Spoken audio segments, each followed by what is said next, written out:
Okay, so learning English.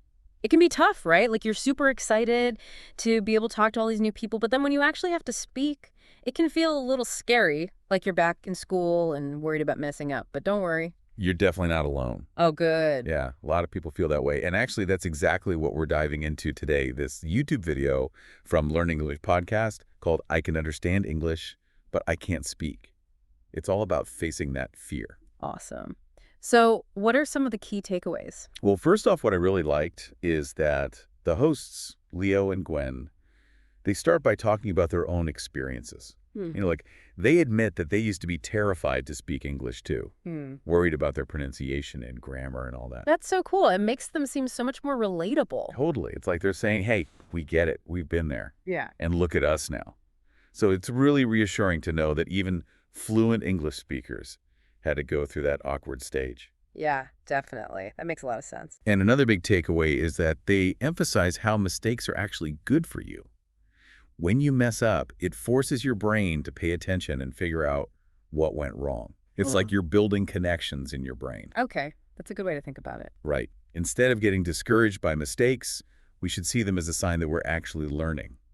But honestly, sometimes it's hard not to get frustrated, especially with English pronunciation.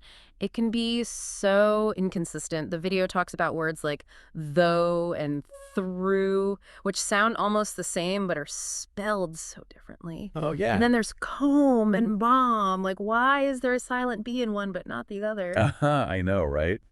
English spelling can be a nightmare. But I think the key is to understand that it's not always straightforward. Once you realize that you can start to anticipate those tricky pronunciations, it becomes less about memorizing every single word and more about recognizing the patterns. So it's like you're learning to read a map that's a little messed up, but once you get used to it, you can find your way around. Exactly. And the same goes for grammar. The video talks about some common issues like verb tenses and forgetting the S in the present tense. Oh, and those articles, a and the they, I still struggle with those sometimes. Ah, yes, the articles, they can be tricky.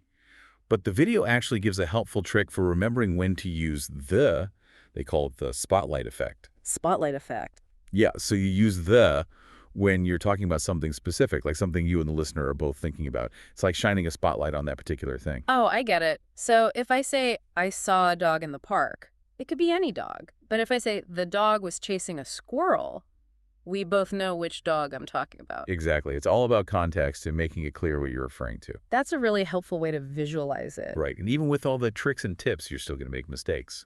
But that's totally fine. So we've talked about, The video actually mentions some research from Science Daily that shows that making mistakes is a crucial part of learning anything. It's how our brains strengthen those neural pathways and really learn the correct form. wow, so instead of feeling bad about making mistakes, we should see them as a sign that our brains are working hard to get it right. Exactly. Yeah, It's all about changing our perspective. that's amazing. I always thought mistakes were like failures, but now I see them as stepping stones. That's the spirit. And speaking of growth, the video goes beyond language and talks about the cognitive benefits of being multilingual. Oh, yeah. I've heard that learning a new language is like a workout for your brain. But I'm always curious to know more about what's actually happening in our brains. Well, research has shown that it can enhance your cognitive flexibility. So your brain becomes more adaptable. It can switch between tasks more easily and see things from different perspectives. So, learning English is not just about speaking a new language, but also about making my brain sharper. Yeah, kind of like a mental boot camp. I like the sound of that. And to help with those conversations, the video gives you some useful phrases you can start using right away, like get used to, get better at, get the hang of, be terrified of, real life stuff. Yeah, that's what I appreciate about this show. It gives you practical tools. Definitely. And it reminds us that the goal isn't just to understand English, but to actually use it to connect with people and share your thoughts and experiences. I'm feeling so inspired to work on my speaking skills now. This has been really helpful. I'm glad to hear that. But we've covered a lot already. Maybe we should take a little break and come back to explore even more of these tips. Sounds good to me. I'm ready for more. Great. We'll pick up right where we left off in part 2. So before the break, we were talking about how learning English can actually make your brain more powerful. And this video doesn't just stop there. It also gives you a ton of practical advice for improving your speaking skills. Yeah, for sure. And one of the things they really emphasize is the importance of consistency. It's not about like cramming in huge study sessions, but rather finding small moments in your day to practice. Okay, but honestly, life can get pretty hectic. How am I supposed to find time to practice English when I have work and family and everything else going on? That's where those little pockets of time come in. Like instead of scrolling through social media, you could switch your phone's language to English, Oh, that's a good idea. right? Or you could watch a movie in English with subtitles. You'd be surprised how much you pick up that way. Actually, I do that sometimes. I find myself repeating lines from movies or TV shows, almost like I'm practicing for a real conversation. Exactly. And don't forget about podcasts. You can listen to them while you're commuting or doing chores or even working out. Oh, yeah, that's a great way to sneak in some extra practice. Right. And the video also mentions something as simple as keeping a journal in English. Hmm. I haven't done that since high school, but I can see how it'd be helpful for improving my writing skills. Even if it's just a few sentences each day, it can really help you with grammar and vocabulary. I'm all for expanding my vocabulary.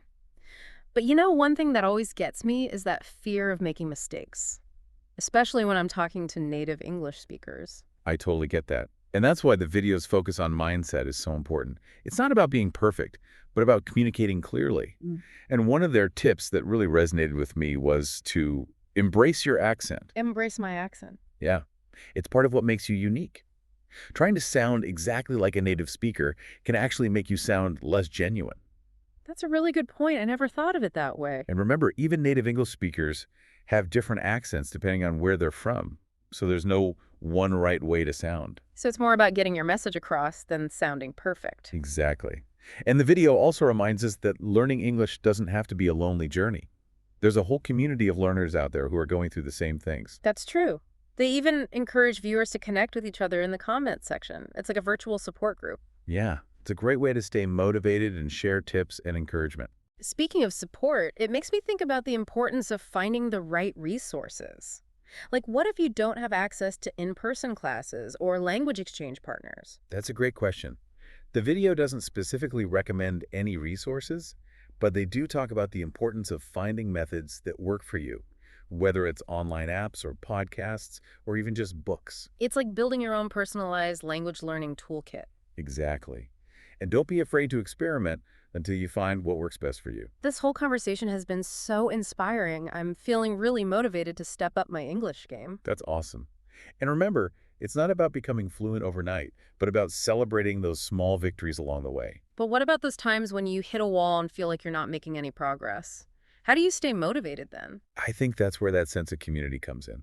Surround yourself with people who are also learning English. Share your struggles and celebrate each other's successes. And don't be afraid to ask for help when you need it. So it's about finding that balance between pushing yourself and being kind to yourself. That's a great way to put it. And most importantly, remember to have fun with the process. Learning English should be enjoyable, not stressful. Well said. This deep dive has been so insightful and encouraging. It's a good reminder that learning English is about so much more than just grammar and vocabulary. It's about expanding your world and connecting with others. I couldn't agree more. It's about opening yourself up to new possibilities. This has been a fantastic conversation. We've covered so much ground, but there's still more to unpack. Absolutely. We'll be right back to explore even more tips for overcoming that fear of speaking English and becoming a confident communicator. Okay, so we're back for the last part of our deep dive. And as we've been talking about all these tips and strategies, I've realized there's something really important that kind of ties everything together. Oh, I'm curious what's that? I think it's all about your mindset. Like, you can have all the resources in the world, but if you're approaching speaking English with fear and self-doubt, it's going to be a lot harder. You're absolutely right. I've seen so many learners who know all the grammar and vocabulary, but they still freeze up when they have to speak because they're so worried about making mistakes. Yeah, exactly. It's like there's this little voice in your head saying, you're going to mess up, or your accent is terrible, or people are going to judge you. And those thoughts can really hold you back. They totally can. If you go into a conversation expecting to fail, you're going to focus on all the negatives and miss out on the actual communication. So how do we change that mindset? How do we quiet that inner critic and start speaking English with more confidence? Well, I think it starts with being kind to yourself. Instead of getting upset about every little mistake, try to treat yourself with the same compassion you would offer a friend who's learning something new. That's a really good point. I think we're often way too hard on ourselves, especially when it comes to language learning. Yeah, we tend to set these impossibly high standards for ourselves. What if we gave ourselves permission to be imperfect, to experiment and play with the language. I love that. It's like giving yourself permission to be a beginner again, to embrace that sense of curiosity and just have fun with it. Exactly. And honestly, even if you do make a mistake, most people are going to be understanding. They'll appreciate the effort you're making to communicate with them. So it's more about connecting with people than speaking perfectly. That's the key. And when you take the pressure off yourself to be perfect, it actually becomes more enjoyable. You can relax and have fun and even laugh at your mistakes. That's so true. Laughter is the best medicine, right? Definitely. It helps us let go of those inhibitions and not take ourselves too seriously. Remember that quote from the video, it's not about being perfect, it's about enjoying the journey and making progress. I love that quote. It's a great reminder that learning English is a process. And like any journey, there will be bumps along the way. But if we can embrace those challenges and keep learning, the journey itself becomes the reward. Well said. And the video ends with a really powerful call to action. It asks, what's one small step you can take today to practice speaking English? That's such a great question. What's that one step for you? Is it signing up for an online course? Or scheduling a language exchange? Or maybe just committing to speaking English out loud for a few minutes each day? Whatever it is, just take that first step. And remember, you don't have to do it alone. There's a whole community of English learners out there who are ready to support you. So to everyone listening, we believe in you. You can do this. You can conquer your fear of speaking English and open up a whole new world of possibilities. Keep practicing, keep learning, and most importantly, keep having fun. And that's a wrap on our deep dive into conquering the fear of speaking English. We hope you enjoyed this conversation and found it helpful. If you have any thoughts or questions, feel free to leave a comment below. And until next time, happy learning.